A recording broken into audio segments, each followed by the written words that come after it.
How you doing, folks? This is just a video on how to remove the rear hub bearing. So this is the rear driver's side hub bearing. My vehicle, my car sounds like an airplane. Got tired of listening to the sounds. Been doing it for probably a month, well, maybe 2 months. Because I'd say about a month ago, I changed the passenger side. Come to find out, it was the wrong one. So on this one, I decided I was gonna go ahead and get it done, knock it out by myself. And it took me, I'd probably say half a day it's been.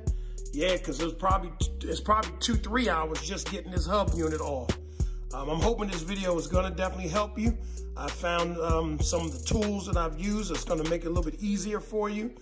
And I'll try to put all the measurements in the description, and hopefully, again, it won't take you as long as it took me. I'm doing it by myself in the garage. I have the truck on jack stands, and as you can see, it's pretty much done. So I'm gonna go ahead and just recap and show you the whole process. What you're gonna need for the tools is you're gonna need a 17mm bolt. You're gonna need a 17mm ratchet. So that's gonna be able to remove the 1, 2, 3, 4 bolts that's gonna hold the hub to the assembly. You're also gonna need a 30mm to remove the axle nut. This is from the CV axle. So that was 30mm. I just put a power tool to that, and it came right off. Once you've removed the rotor, you gotta, and once you've taken off the axle nut, you gotta get behind the hub to remove the 4 17mm bolts. I don't know why Nissan made the vehicle this way. I'm gonna try to get back here to show you, because these 4 bolts are gonna be very difficult. It took me almost 2 hours to do it, but I used it with my regular household tools, and I got it done. So up underneath the vehicle, I'm gonna show you how I was able to do it. So to start, there's a cover right here. As you can see, this cover is just held on with some clips. So once you remove that, that's gonna give you a little bit extra play, extra space to put a socket. Okay, now in terms of sockets, I'm gonna tell you again, this was tricky. So this is what I ended up doing. So I have an impact, I have a 17mm socket. I have a extension. Here's my extension. It was probably about, this looks like this might be about 6 inches long. And this is able to squeeze or maneuver itself, not squeeze, maneuver right up inside there. So once you get that up in there, you can get your bottom, your top, and then on the other side, you'll be able to do the same thing. You gotta maneuver it, gotta play with it. You'll get to it. Again, it took me a while to figure it out. Other YouTube videos, another guy said the same thing. It's hard to get up in there, but eventually you'll be able to get it. My car is not up on lifts, it's just on jacks, ordinary jacks, and breaker bar. Oh yeah, let me add that. You will want to use a breaker bar.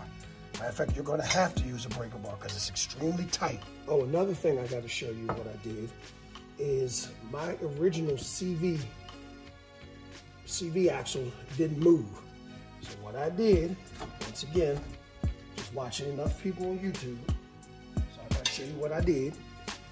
I took my original axle nut, I screwed it on here backwards. And then I took a mallet, all right? Took this mallet and I just tapped it, tap, and eventually this started to move. So once this moved, then you're gonna be able to pull this hub bearing off of there. It's gotta break free, it's gotta loosen up. The guy at AutoZone told me that all you're gonna need to do is hit this with some old trusted PB blaster. So here you go. You can't go wrong without your PB. You gotta have your PB blaster. Everybody working on cars gotta have PB Blaster, and I just hit it. Hit it here, hit it here, hit it here. I just kept hitting it, going around, and eventually this whole unit started to free away, and then I was able to take this entire thing off. I just wanted to give you all a quick sound check on this rear wheel hub. So here's a new one. You hear nothing. And then here's the old one. You can hear all that grinding. So that's what I was dealing with. Going down the highway, going down the road, I can hear all that noise. I'm trying a different method here. So I was trying to put it on and then put the bolts in from behind. That definitely did not work. So I'm trying something different. What I did now is I reached in, put all the bolts in its place. Now hopefully this hub will just sit right on without pushing the bolts, you know. All I need to get is one on there, because once I can get one on there, I can get started with getting all the rest of them in there. So, all right. So now I got the brake assembly, the emergency brake on there. So again, like I said, I left the bolts in from the back. Every now and then I'll try to push back in, so you got to squeeze your hands up in there. So far, so good. Seems like it's working. Let me get the last part in, which is the actual hub. Give you an update.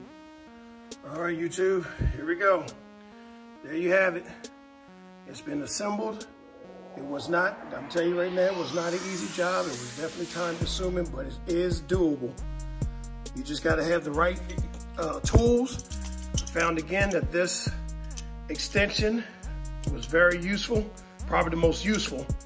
And this is probably, it might be a 10-inch. Yeah, it looks like it's a 10-inch. I got it from Walmart. It's a pack of 3. It came with 3-inch, 5-inch, and 10-inch. I found that this 10-inch added with this socket, which looks like it's probably another 3 inches, it did the job. So I appreciate you watching. I'm gonna go ahead and get everything else put back together. Put that axle bolt on and put my caliper back on, and I'm done. All right, you take care. Hope this helped.